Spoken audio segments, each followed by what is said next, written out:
good friend who's a welder here actually recommended me the job. He really talked highly about the people that work here and the quality and standard of work that we abide by, and I was interested. Everything starts in the saw shop, whether it be bodies, end caps, rotatable inserts. It's very important that the parts that we cut are correct because they go all the way down the pipeline and to the customer starting from here.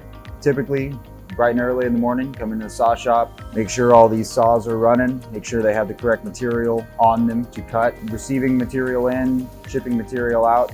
There is a lot of moving bars up and off the racks and making sure they're organized. And other than that, it's keeping the place organized, clean, making sure that all the CNC operators have the correct material out at their machines, and it's time to head home.